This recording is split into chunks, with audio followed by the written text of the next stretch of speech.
dar continuidade ao nosso evento, agora eu vou chamar o Maurício, que já está aqui do meu lado, o Maurício que fez doutorado no CPF, e hoje está na Petrobras do Centro, e chamou também, apresentou a gente o Ramon, que vai trazer os desafios, né, Maurício, da área tecnológica da Petrobras, que o CPF pode contribuir aí, os desafios que a Petrobras tem, né, que o CPF pode ajudar.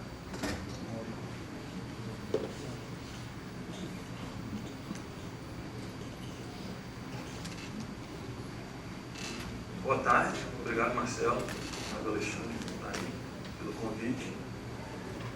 O título está assim bem geral, né? PTI, Física e Engenharia do Petróleo. Na verdade é mais a minha visão, a minha saga aí, né, na Petrobras, para tentar fazer física na indústria do petróleo. E em engenharia eu convidei o meu colega Ramon para falar um pouco do trabalho dele, que eu acho que a gente pode, nós aqui como CBPF, né, a gente pode contribuir com o trabalho que ele está fazendo, que é bastante interessante. E a apresentação, vou falar um pouco, primeiramente, como é que funciona, né, o financiamento em petróleo no Brasil, como é que se faz isso, porque a gente na cultura acadêmica tem muito baseado em editais, né, tanto das fundações de apoio à pesquisa, isso é um pouco diferente para petróleo, apesar do volume de recursos ser significativo. E dá uma introdução básica de como é que funciona o sistema petrolífero básico, né, e como é que é a indústria do petróleo, uma coisa bem simples, assim, bem básica, introdutória, talvez muitos já saibam. Como é que funciona o fluxo da indústria, né, da exploração e da produção, e como é que o P&D, né, a pesquisa e desenvolvimento, atua em colaboração com essa estrutura. E talvez aqui tem uma parte aqui de uma relação aqui dessas culturas, cultura científica, cultura industrial, que eu não sei se eu vou entrar um pouco nisso, mas que é mais um argumento pictórico aí.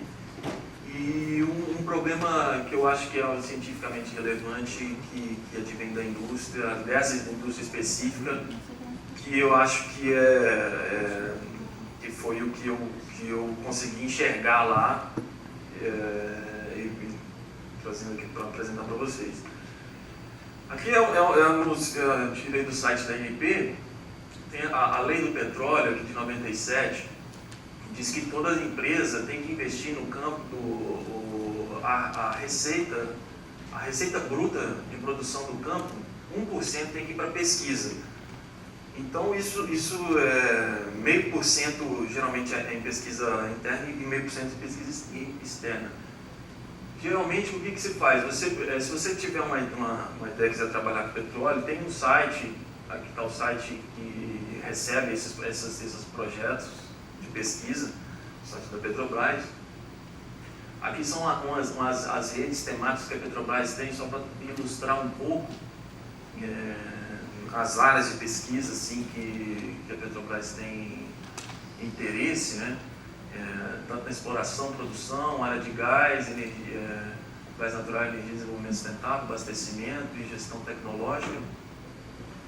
E isso como se diria, fluxo contínuo, né? Você não tem um edital específico, a Petrobras não abre editais, assim, né? Nós queremos uma pesquisa em tal coisa, ou estamos abrindo financiamento para tal coisa. Se você quiser entrar, fazer um projeto, você escreve, submete um projeto, submete lá e começa a ter uma interação.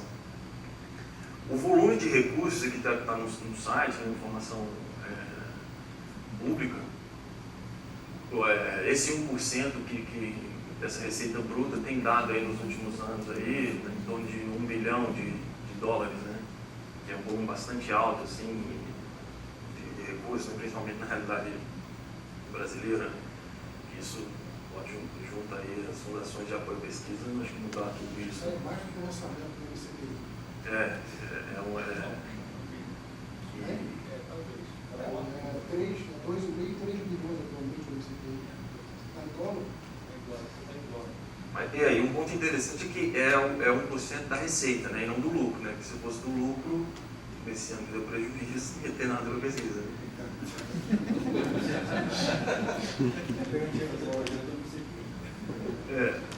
Então, aqui, como é que a gente, quando você vai procurar, uma empresa de petróleo não procura petróleo diretamente, você procura um sistema petrolífero, né? Um sistema petrolífero, e aí o sistema petrolífero pode ter ou não óleo e pode ser ou não comercial. Ou seja, o sistema petrolífero, o óleo, ele está numa rocha reservatória, né? Ele está no sistema poroso. E como é que você acha um sistema petrolífero, né?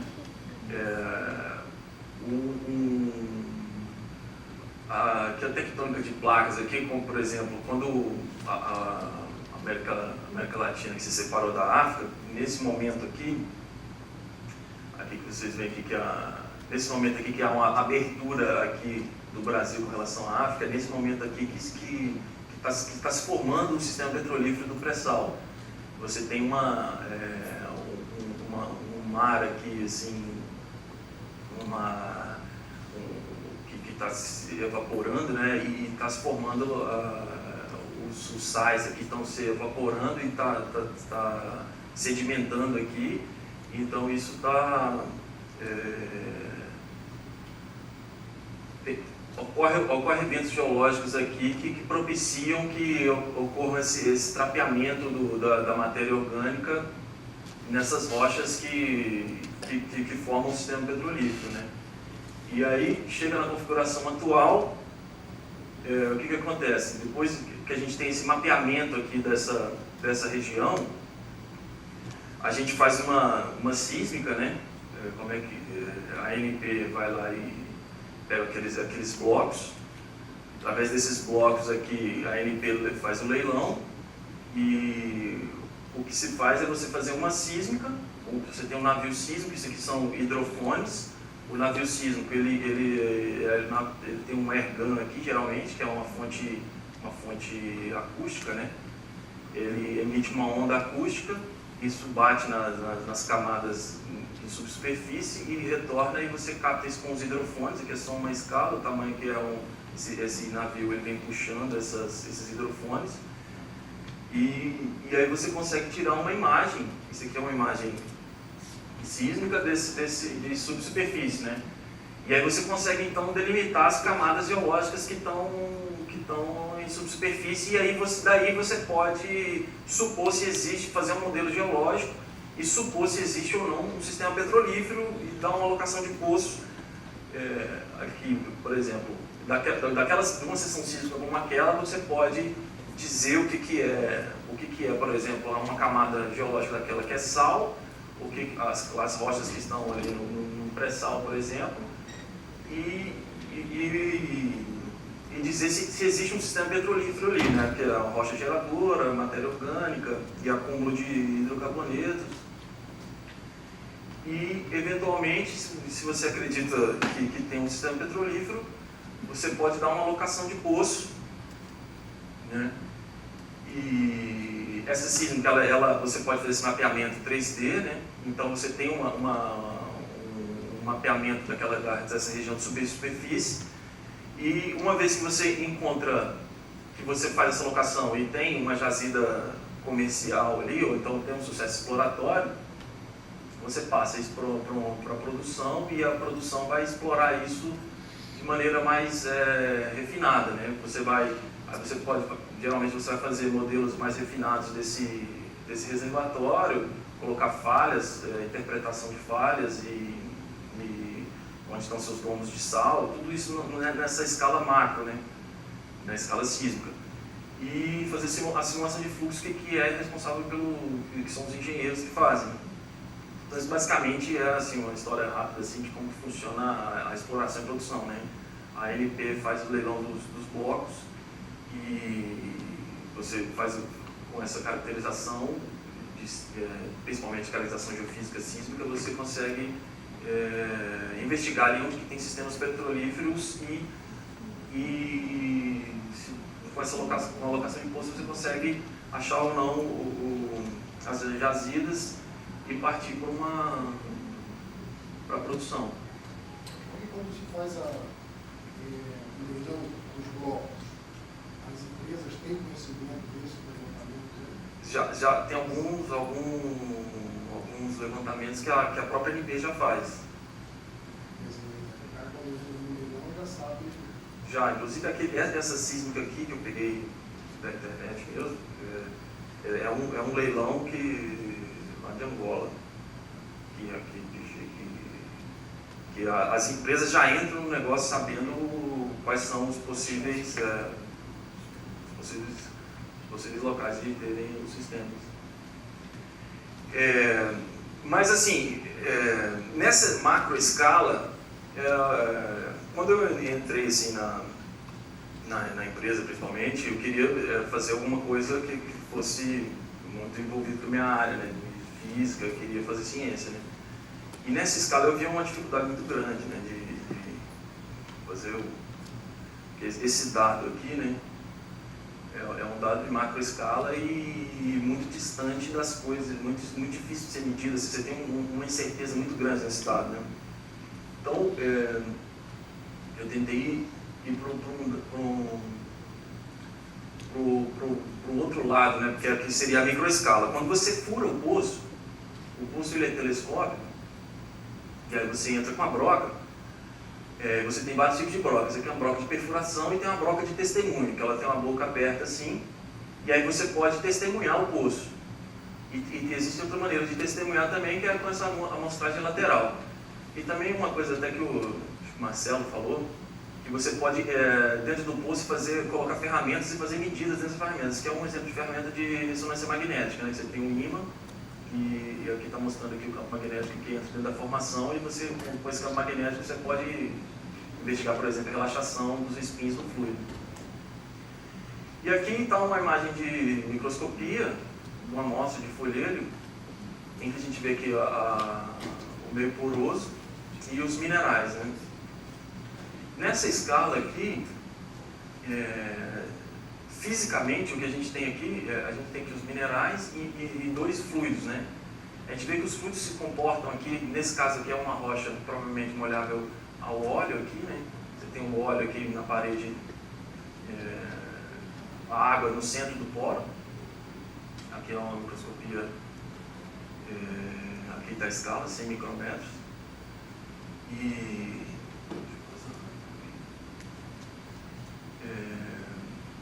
E aí nessa escala aqui, eu vi uma possibilidade da gente conseguir ter medidas mais precisas, né? E conseguir aplicar alguma teoria ou ter um entendimento melhor dos fenômenos que estão acontecendo nessa escala aqui. Uma tecnologia que se usa bastante, que é relativamente nova na indústria, é essa, que é a tomografia, tomografia de raio-x, né? Tem um videozinho aqui, que aqui esse diâmetro aqui é um plug daqueles tirado de dentro do poço, tem um diâmetro de 1,5 polegadas, e aqui é uma amostra de afloramento. Então o óleo ele fica dentro desses poros aqui, né, que são essas regiões pretas aqui. E, em geral, o que você encontra aqui dentro? Você encontra três fluidos, né, que é água, óleo e gás, né? Você pode encontrar até 3 fluidos, né? Aqui é o tamanho da amostra, né? E isso é um problema do ponto de vista físico muito complicado, né? Como é que você... o fluxo de fluidos bifásicos e meios porosos é um problema que ele não tem solução analítica, né? Ele é um problema que é um desafio, assim, que a gente quer, é um desafio na indústria. Por exemplo, essa imagem aqui, o que você acredita? O que é a petrofísica digital? Que é um trend tecnológico hoje da indústria. É pegar essas imagens e tentar fazer simulação de fluxo para você tentar predizer propriedades dessa escala, e dessa escala você conseguir predizer propriedades de poço, e da propriedade de poço você conseguir predizer as propriedades de permeabilidade e porosidade daquela escala macro da sísmica, e conseguir prever a produção de petróleo do seu campo. Ou seja, para você conseguir integrar essas escalas micro, meso e macro, isso é um desafio enorme. A indústria ainda não consegue fazer isso. E não consegue fazer isso porque não é um problema simplesmente de você medir muitas amostras, fazer uma média e te dar a propriedade. Eu acredito que existe um problema maior, mais profundo aí. Por que isso não dá certo? Então eu acho que a gente tem que entender o que está acontecendo nesse fenômeno aí e traçar modelos que nos deem mais embasamento, né? que nos deem mais robustez de entendimento. Então eu acho que isso passa pelo entendimento físico da coisa. Pensando nisso, comecei a procurar parceiros aqui no CBPF para a gente começar a investigar esses problemas. Uma das coisas, a indústria ela é muito conservadora, né? Então, assim, os métodos que ela ainda utiliza, você propor coisas novas na indústria, você tem que, lá a todo momento você está sendo inquirido para que isso serve, né? Você tem que ter uma posição muito mais ativa de dizer para que aquilo serve. Então você tem que, por uma questão de sobrevivências profissional, você tem que a todo momento falar, não, isso serve, porque por uma crença que você acha que aquilo que é uma caracterização melhor vai influenciar numa extração melhor de óleo ou algo desse tipo. Então, isso aqui são amostras do que a gente fez na minha tese, que eu fiz aqui, que de certa maneira foi uma coisa pioneira que a gente fez aqui junto com o Ivan. A amostra que a gente fez no espectrômetro aqui de alto campo, que não é padrão da indústria utilizar esse alto campo, ressonância magnética de alto campo.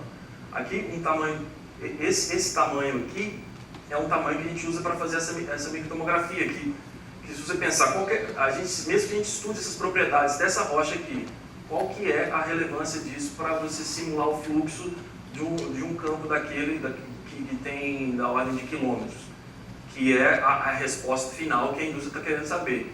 Ou seja, a gente ir para essa escala aqui, que a gente ainda não entende, se a gente conhecer sobre essa escala, a gente vai conseguir responder a escala de quilômetros, fica uma questão a ser debatida aí, né? Estou trazendo para você, se alguém tivesse resposta. Essa é a pergunta de $1 bilhão.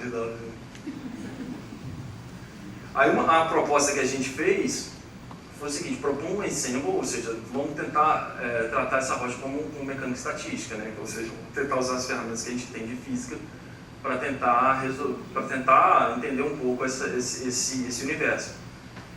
E se a gente olhar para uma rocha e tentar tratar ela como sendo um ensemble de ensemble, vou chamar aqui de porous mid ensemble, isso. Ou seja, a gente está tentando modelar a ressonância magnética. Se um poro ele tem da ordem de 10 a 13 spins, e uma amostra de mão, um plug daquele que a gente faz a medida, tem da ordem de 10 a 12 poros. Então eu tenho ali um tamanho, uma quantidade termodinâmica de spins. Porém, o que a gente fez? A propriedade que a gente estava querendo avaliar, a gente associou a ela, que seria, vamos supor esse beta aqui, uma variável aleatória. Só que como a gente queria que ela fosse sempre positiva, porque na verdade esse T2 aqui é um tempo de relaxação transversa, a gente supôs ela ao quadrado, porque uma variável aleatória positiva vai ser sempre positiva. Foi a forma mais simples que a gente encontrou de ter uma variável aleatória sempre positiva. Se a gente faz isso pelo teorema do limite central, a gente encontra que quando a gente somar muitas variáveis, ou seja, se eu somar, eu sei que cada poro meu, eu tenho um T2. Então eu tenho um T2, um T2, T2, um T2i. E eu tenho 10 a 12 poros. Então eu vou somar, ou seja, essa soma minha aqui vai até 10 a 12. Então isso vai me dar uma distribuição robusta, vai me dar um aqui quadrado. E aqui só está falando um pouco do elemento central, como é que funciona isso, né? Que se você sortear as variáveis aleatórias, a distribuição que dá isso, se ela não for quadrada, dá uma gaussiana, né? E se ela for quadrada, vai te dar essa aqui quadrada. E aí a gente supôs essa distribuição, ou seja, o que a gente estava supondo? Que para um poro a gente tem um ensemble canônico, né? Você tem uma probabilidade dos microestados ocorrerem, que é o peso de Boltzmann. Só que para a minha rocha inteira, eu não tenho um desses ensembles, eu tenho um ensemble que é uma densidade de ensembles, né? Densidade dada por essa distribuição. E aqui é só mostrando que nesse caso aqui, cada ensemble desse que parece que são aleatórios, mas eles são iguais, tem alguns que são iguais. Nesse caso aqui você tem uma densidade aqui, você tem 2B1, 3 beta 2, 3 beta 1, 4 beta 2, 2 beta 3.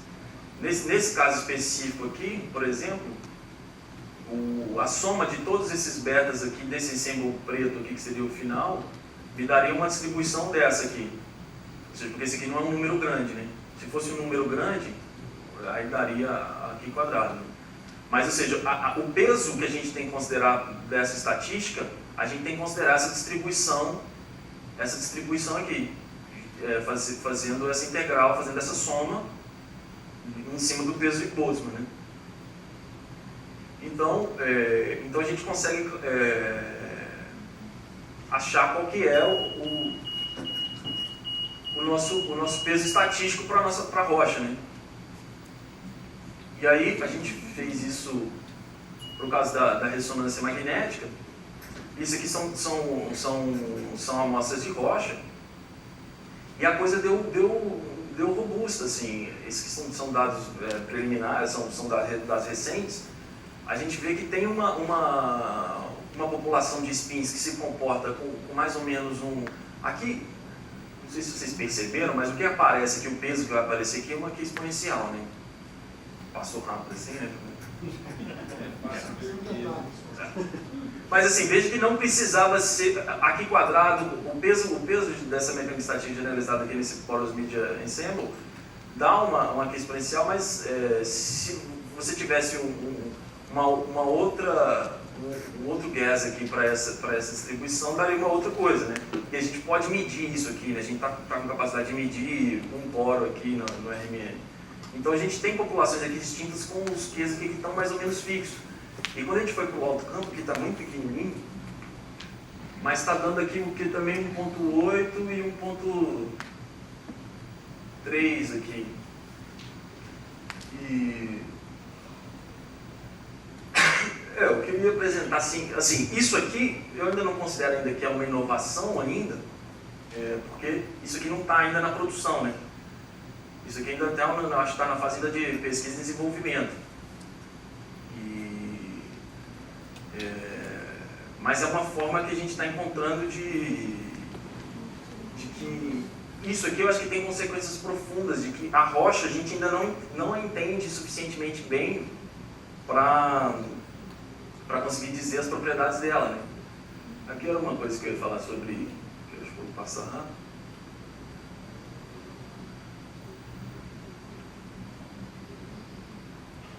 Que aqui, quando a gente empilha todo mundo já brincou com areia, você empilha uma areia, você nunca vai empilhar a areia do mesmo jeito, né? Cada vez que você empilhar, vai empilhar de uma forma diferente.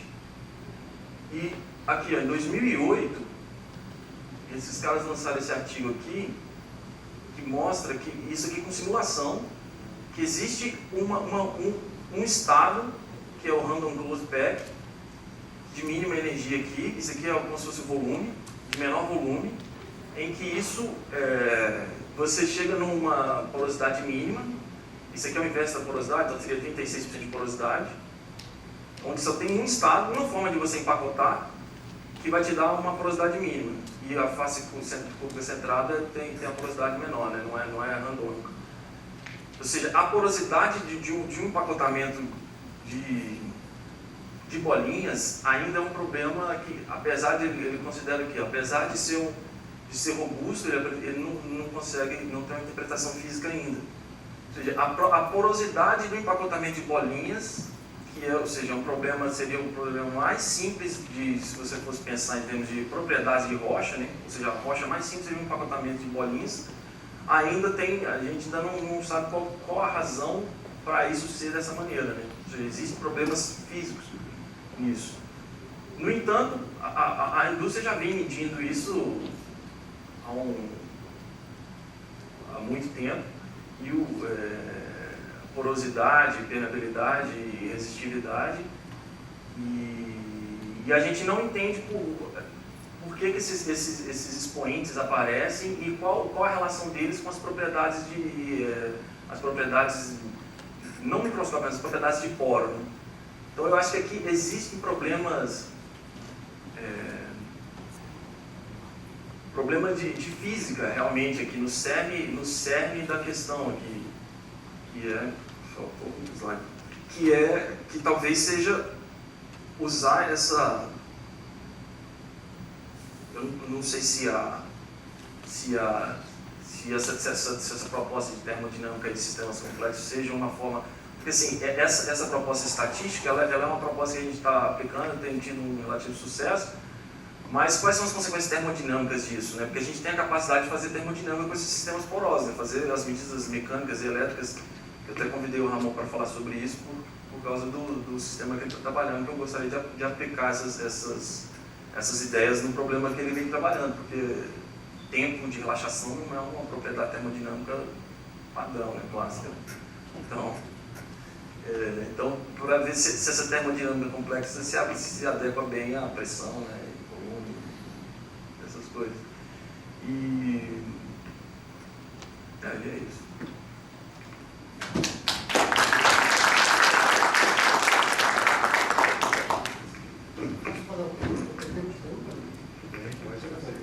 Eu tenho uma opinião que ele não dá rápido. Eu tenho uma pergunta que é o seguinte, Maurício.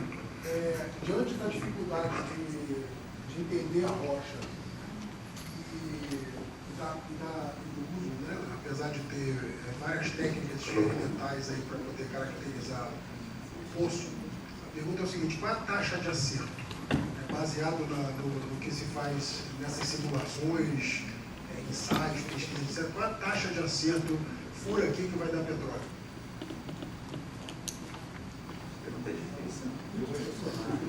Essa é que é de 1 bilhão de dólares. Essa aí foi o que Batista pariu, né? Essa aí. Taxa de acerto. Taxa de acerto, assim, taxa de acerto, uma empresa. Eu não sei, não. Taxa de acerto, mas ela não é muito ruim, não, cara. Acho que é 30%. Eu não sei esse número, né? Na verdade,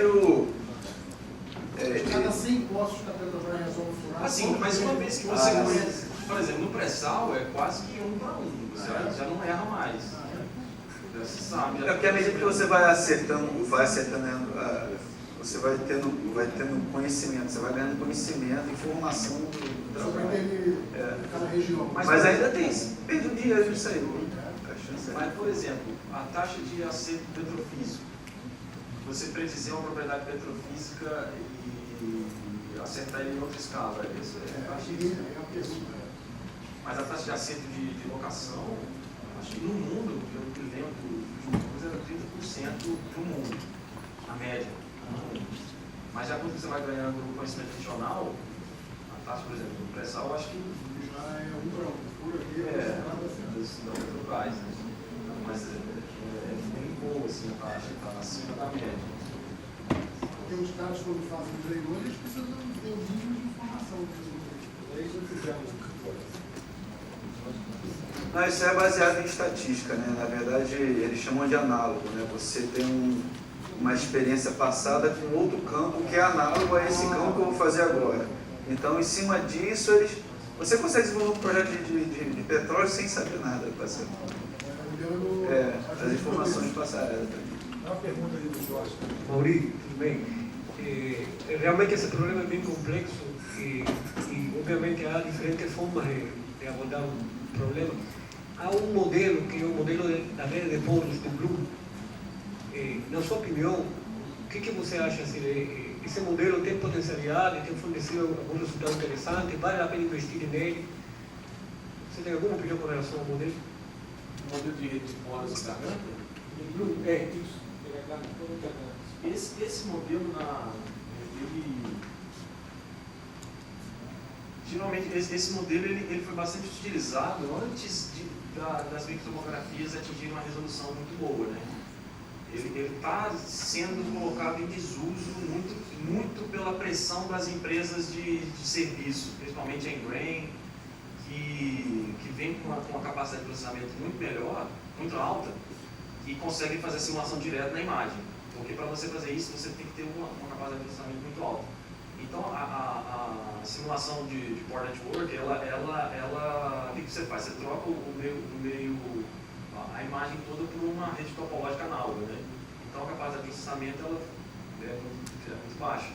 Você não precisa saber qual é a rugosidade e a complexidade do poroso, só precisa saber, o fluido só vai precisar saber onde tem buraco que ele vai entrar. A ideia basicamente é essa, né? E, só que, como é um problema muito complexo, e como essas empresas eles entram no mercado de uma maneira muito agressiva, eles falam assim, não, o nosso produto é melhor porque a gente consegue simular direto da imagem. E então o nosso é mais representativo da realidade. Mas o fato é que é o seguinte, a petrofísica ela tem um problema que é assim, você nunca tem duas amostras iguais. Então a gente não sabe nem se é possível fazer ciência com isso, né? Como é que você vai exaurir uma hipótese se você não tem como fazer dois experimentos iguais? Porque você sempre o fluido está interagindo com o plug e se você usa dois plugs gêmeos, eles nunca são o mesmo, né? Então, e quando você vai para o mundo digital, a resolução, você tem um limite da resolução. Então, mesmo eles falando que quando eles simulam a imagem direto, eles são mais representativos, não dá para a gente saber o quanto mais representativo ele é no experimento real. Então, assim, a petrofísica, eu estou advogando, não deu para falar muito, mas eu estou advogando que precisa de uma termodinâmica de sistema complexo, porque você tem um parâmetro ali que ele não atende um parâmetro da termodinâmica clássica, que é o que? O custo experimental. Então, assim, a gente não sabe se mesmo a simulação em imagem vai resolver o problema. Ou se resolve, que problema resolve? Se é o problema que a gente está querendo. Então, por isso que é uma tecnologia que ainda não entrou no mercado direito, que não é pura e simplesmente uma questão de falta de recurso ou de modelos. Eu acredito que é por uma questão de fenômeno mesmo. Será que aquilo, ou seja, você tem, em tese digitalmente, aí você tem o mesmo plug digitalmente, mas ele não é o objeto que você quer entender. Ele é um objeto digital que tem o limite da resolução. Mas em tese ele é mais completo do que o Core Network. Mas mesmo assim é difícil você dizer qual que é melhor do outro. Estou com o microfone aqui. Ah, tá.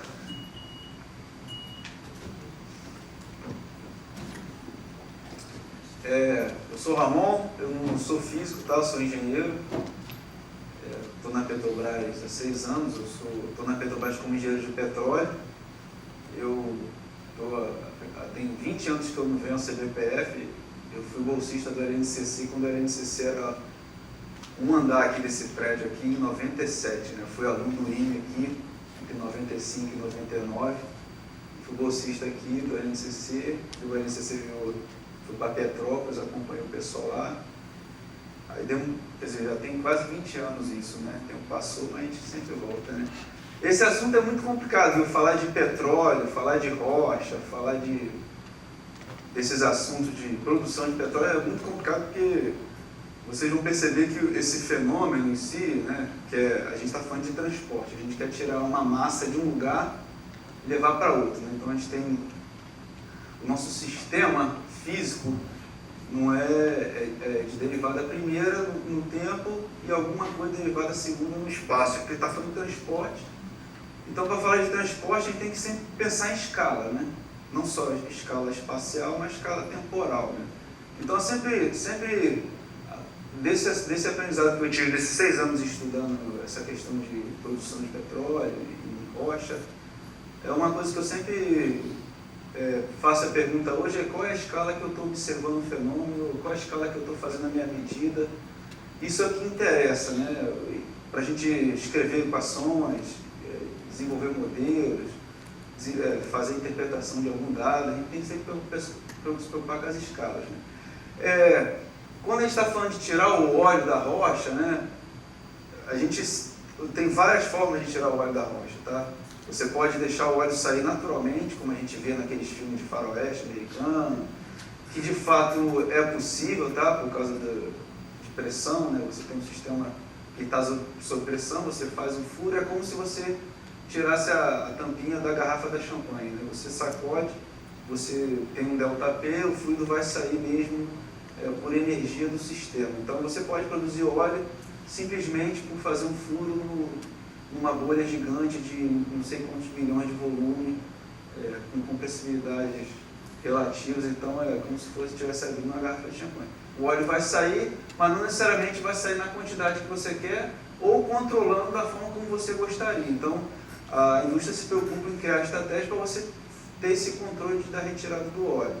Uma coisa que o pessoal faz muito, isso nunca vão deixar de fazer, é injetar água em um poço para tirar óleo e água e gás do outro. Então, quando você injeta a água de um lado, essa água ajuda a empurrar todo o sistema para dentro de um poço produtor, né? Para fora do poço produtor. Esse é o segundo método é o mais usado hoje na indústria, de injetar água de um lado para sair o óleo e a água do outro. Entendeu? Essa é uma forma bem razoável, o modelo pistão, né? Você está empurrando. Um é o modelo mais natural, o outro é o modelo pistão. À medida que o tempo vai passando, a gente vai criando experiências sobre o que está acontecendo, né, na escala de plug, principalmente, que é o que o Maurício já falou. Por que a escala de plug é o que a gente mais estuda? Porque é a escala que está mais na nossa mão, né? Você consegue olhar para uma coisa de centímetros, né, e fazer experimento. Agora, quando você quer olhar para uma coisa de 1000 km², que é o pré-sal, ou você quer olhar para uma coisa de nanômetros, que é as interações de escala de estrutura lá, molecular, fica mais difícil. Então, foi mais razoável ao longo desses 30, 40 anos de indústria você conviver com essas escalas de laboratório, no centímetro.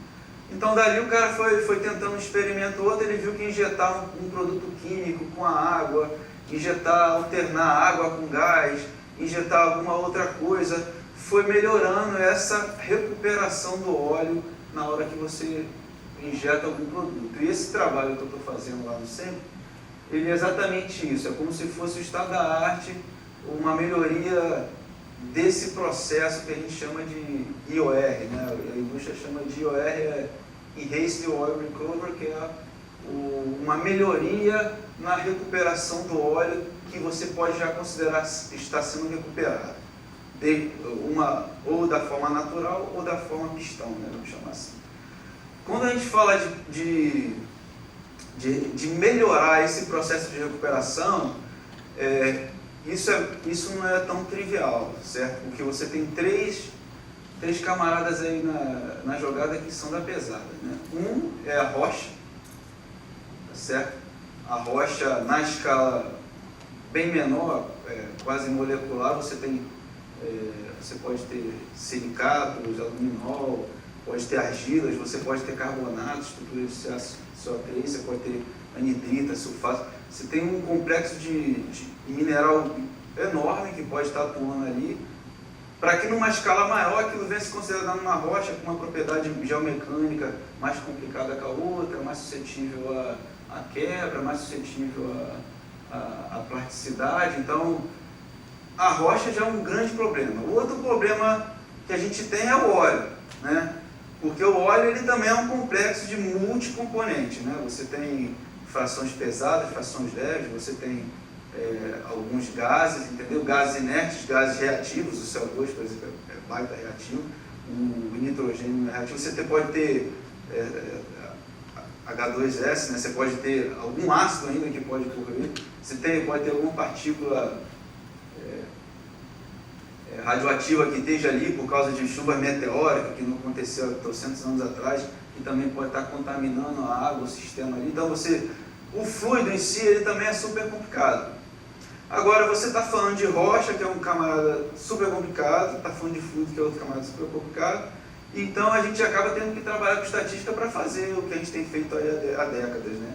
Se você for muito detalhista, muito rico em modelo, em simulação, você vai parar no meio do caminho. Mas à medida que a gente foi avançando e as coisas foram ficando mais baratas ao nosso desenvolvimento, a gente foi incorporando o conhecimento aos processos, às ferramentas e às metodologias. E o que a gente está querendo estudar agora aqui, e o que o pessoal tem descoberto aí, é que depois que você botou um campo para produzir, certo? Injetou uma água, sobrou algum óleo, se eu pegar essa água e mudar a composição da água, eu ainda posso recuperar mais óleo. Então, esses poucos slides que eu vou apresentar para vocês, está muito nessa direção.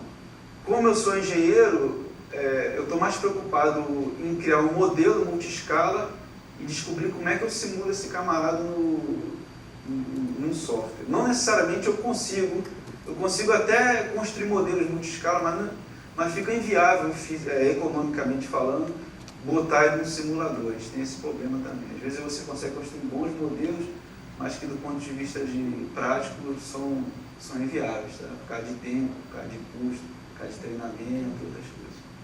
Então, mas se a gente quiser estudar essa questão da recuperação do óleo em várias escalas, a gente tem que passar por vários problemas físicos. A gente tem que vir do átomo, tá? Me perdoa, eu boto isso aqui, mas eu não tenho o jargão físico que os senhores têm. Então, mas é mais ou menos por aí mesmo. A gente tem que vir dessa escala do átomo até o poço.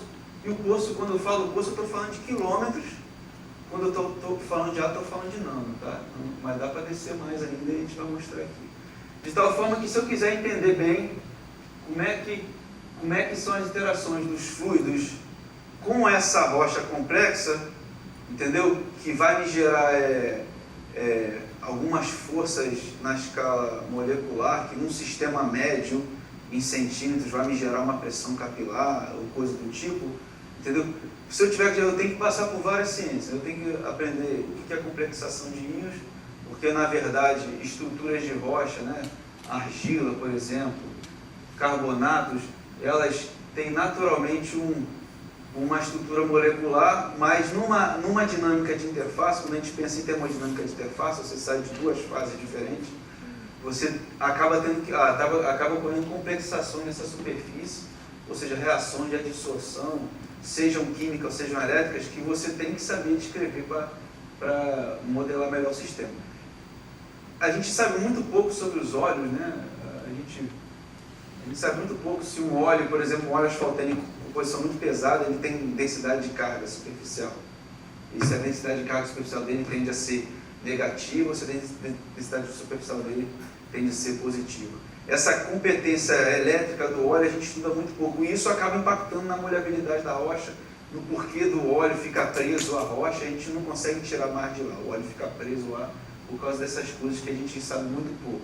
Isso, para entender melhor, tem que descer as escalas bem nano, entendeu? Então a gente tem que também estudar um pouquinho de mecânica estatística, pode fazer modelagem do sistema através de equações Poisson-Boltzmann modificadas dentro da estrutura da camada dupla para calcular as tensões, etc.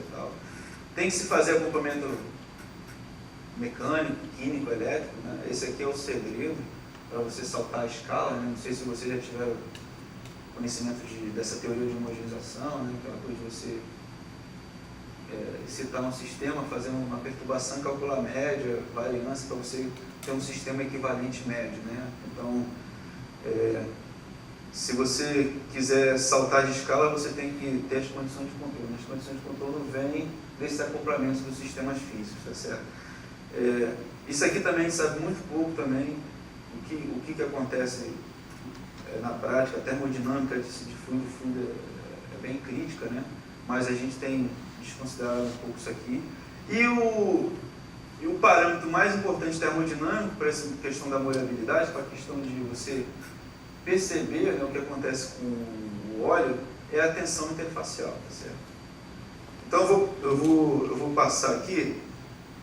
Basicamente, o que a gente queria, né, não é tão básico assim, mas é bem complicado. O Maury, ele é físico, geofísico, né? E o geofísico na indústria de petróleo está preocupado com essa escala aqui, tá certo? Aqueles geofões, aquele aparato todo lá é para tentar reconstruir propriedades de equação de onda, derivada segunda, nessa escala de campo aqui. Então lá ele vai te dar informações de estrutura, né? De planos, de superfície, nessa escala de quilômetros quadrados, tá certo? A gente não tem muita noção de distância. Então, quando você pensa que 1.200 km quadrados de área, um campo do pré-sal, sei lá, acho que é muito maior que a cidade do Rio de Janeiro, é um troço absurdo. Então, essas escalas aqui é o que paga em volume os projetos, entendeu? A gente está falando de coisas em escalas quilométricas, com espessuras, hoje em dia, bem maiores do que centenas de metros, quase quilômetros de espessura, que é absurdo. Por isso que ficou muito famoso na indústria do petróleo no mundo essa descoberta do pré-sal, porque as espessuras são gigantes, tá? São gigantes. Isso faz diferença sim, porque o efeito gravitacional começa a atuar muito quando os reservatórios são muito espessos. Quando o reservatório é muito fininho, é basicamente uma pizza, né? Você olha mais para as coisas que estão acontecendo na direção areária. Agora, quando você tem coisas muito espessas, você tem efeitos gravitacionais também impactando no processo de transporte. E tem que sempre pensar que eu tenho que tirar massa, que é óleo e água, de um lugar para o outro. Então, é isso que está falando. Essa escala aqui é o que o Maurício tem mencionado aí, né? Nos trabalhos desse, a escala MESO aqui, né? Que a gente chama a escala de Darcy, que os franceses usam muito, formularam uma equação média equivalente. Essa lei de Darcy é basicamente uma relação entre tensão e fluxo, né? Você tem pressão versus vazão, né? Corrente, é uma lei constitutiva, né? Uma lei média constitutiva, tá certo? Essa escala aqui, você começa a olhar já o poro, o que a gente está chamando de poro, esse espaço vazio que tem preenchimento de fluido, essas cores que são possíveis tipos de aglomerado de minerais, né? Diferentes, entendeu? E essa escala aqui é o que a gente tem olhado agora um pouco mais, a escala nano, né? A gente já começa a olhar o que está acontecendo na superfície aqui, né? Nessa interação aqui, bem menor aqui, né? Entre o micro e o nano, né? Então, se você salta as escalas, você vai ver que os efeitos, né? Ou a física que está atuando, a influência dos parâmetros que estão atuando são bem diferentes, né? Aqui você tem efeitos de camada dupla, dissorção, troca iônica, entre fases termodinâmica. Aqui você tem um processo de, possivelmente, você pode ter uma dissolução de rocha, né? O pré-sal ele é muito reativo, as rochas carbonáticas são muito reativas. Então você tem CO2, alta pressão, você tem água com composição de sulfato e tal, que reage com essa rocha. Então pode entrar em outro estado, aquilo começar a dissolver, é igual quando você limpa o mármore da tua casa, com uma soda cáustica.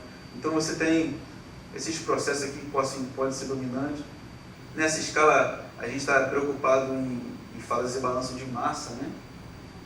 Então, já que o sistema é transporte, eu tenho uma massa no tempo T0, no tempo T1, T2, T3, estou injetando alguma coisa, tem que dar um balanço, né? Então, eu gero leis constitutivas médias de pressão, de saturação, de vazão, para construir esse sistema aqui, né?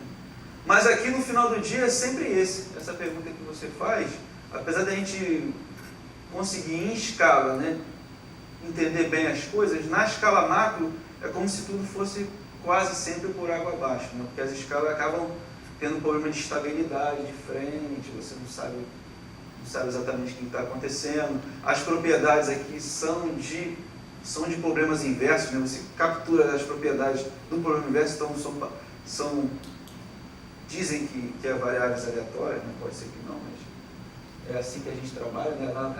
Na limitação da engenharia, né? Então, nessa escala, essa escala é tão grande que pode devorar qualquer outra interpretação ou dado ou parâmetro que a gente construa aqui. Então, as incertezas são muito grandes aqui. Então, acaba que a gente tem sempre bom trabalhar com um dado que você tinha no passado, fazer alguma inferência, fazer uma extrapolação de dados, fazer mais de uma simulação, fazer um ensemble na ordem de centenas apenas, né? Mas tentar simular coisas, né? Com 200, 300 cenários diferentes, para ter uma média do que é possível que aconteça aqui. Mas isso aí, se eu fosse parar agora a apresentação, eu acho que esse slide fala por si. O que a gente queria, na verdade, nessa escala aqui, ó, nessa escala daqui para cá, a gente queria entender o seguinte: será que é possível, dado uma bolinha, imagina que você tem uma gotinha de óleo aqui, que está tocando uma superfície de rocha, que eu estou chamando de sólido aqui, e tem uma água em volta dela.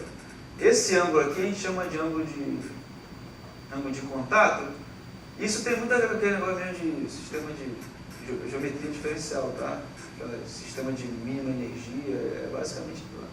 Então, esse ângulo aqui, quanto maior for esse ângulo, menos essa gotinha vai tocar na superfície. Então, é igual quando você lava o chão da tua casa. Se você bota um sabão, você está aumentando esse ângulo, então fica mais fácil de arrastar essa gotinha através dessa superfície. Se esse ângulo é muito pequeno, é como se a superfície tivesse preferência por essa fase aqui, não pela fase que a circunda, entendeu?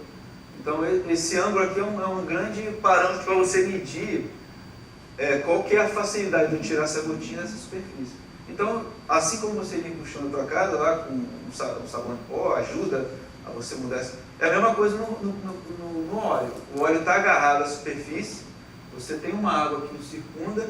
Será que eu consigo melhorar esse ângulo de contato com algum produto químico? Sim. Então tem surfactante, tem alcalinos, outros componentes químicos que são caros também, às vezes o custo não paga, né? Às vezes fisicamente tem retorno, mas financeiramente produzir o óleo é tão caro quanto produzir um produto químico para tirar o óleo, entendeu? A indústria faz isso pra caramba, porque, por exemplo, o Canadá ele precisa da matéria-prima, então é 1 por 1, é melhor gastar 10 para ter a matéria-prima do óleo custando 10 do que não ter óleo nenhum. Então isso acontece muito. Agora aqui é isso que a gente quer saber, será que eu consigo mudar esse ângulo de contato daqui para cá? Então, a gente olha que eu estou pontuando aqui a ordem de escala, né? Isso aqui eu estou falando de micrometros, né? Micrometros, é aquele plug 3D que o Mauri mostrou, né? Aqueles slices lá, aquelas camadinhas lá, aquilo ali está na ordem de micrometros. Então, se eu quiser entender o que está acontecendo naquela escala de micrometros, eu tenho que descer ainda mais a escala, tá? Porque eu só consigo mudar aquele ângulo de contato via tensão interfacial. E a dinâmica da tensão interfacial é bem complexa. Isso vai depender da escala também temporal, mas na escala nano, quando eu penso uma superfície de óleo que está tocando uma superfície de rocha, seja argila, seja carbonato, é isso aqui que está acontecendo. Então isso aqui na verdade é uma camada nanométrica em que a superfície de óleo tem uns complexos de nitrogênio, de carboxilo e tal, que interagem fisicamente, não só com íons que estão nessa camada aqui, de nano, essa nano esquinha aqui, essa camada bem pequena, como também interagem com essas complexações que estão disponíveis lá na interface externa da rocha. Então, quando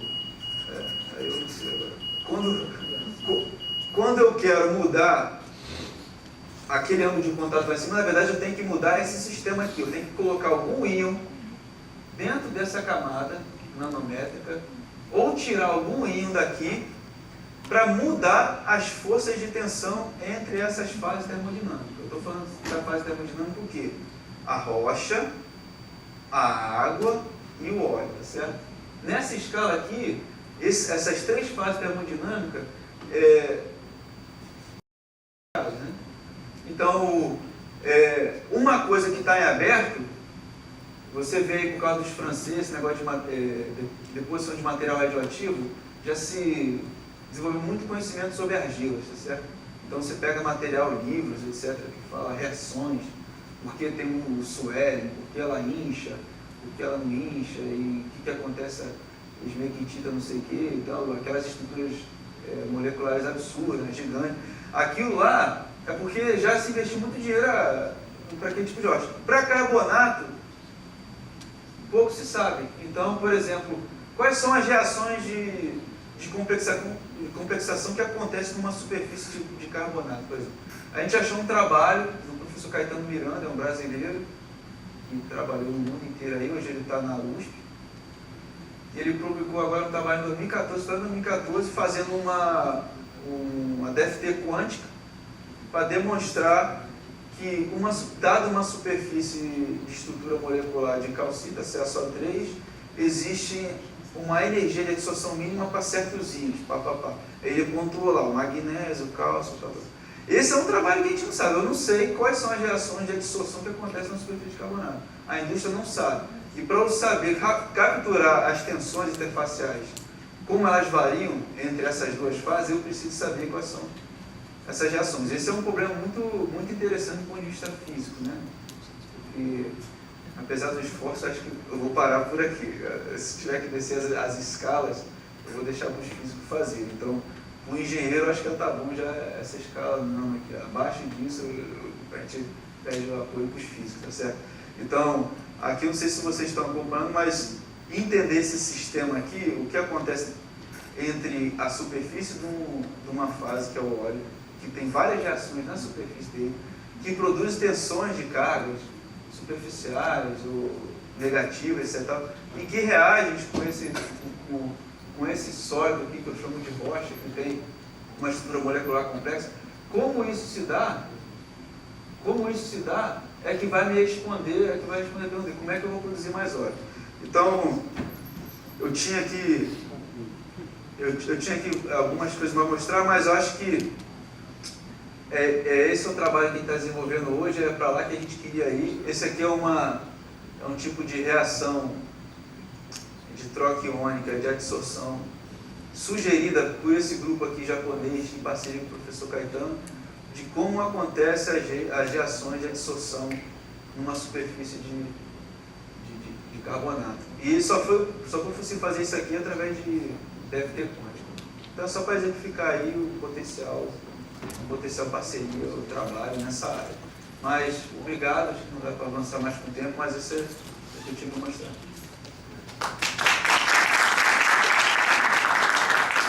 Devido a uma avançada hora, vou pedir para fazer algumas perguntas somente. Assim, uma curiosidade, né? Você falou de 20 anos atrás, você foi aluno do NNCC, e agora eles têm um supercomputador lá. Não interessa, né? Não interessa ter um supercomputador para fazer simulações, essas coisas? Interessa, sim. Acontece não, eu acompanho de perto porque ainda tenho parceria com alguns professores lá. Legal. E o cliente vai pagar a conta de luz. Quem é que paga a conta de luz? Pedro Beirões, olha. Rapaz, é caríssimo, acho que é meio milhão por mês, eu acho. Está funcionando meio a sol. É porque a conta de luz é... Não tem decópios de fazer Tem uma DFT dessa no computador Aí é no outro laboratório, pode levar mesmo. Não, o professor Caetano demora semanas, né, para reconstruir esse assunto. Eu nem comecei a apresentação, mas o tempo passou tão rápido. Mas enfim, era isso, né?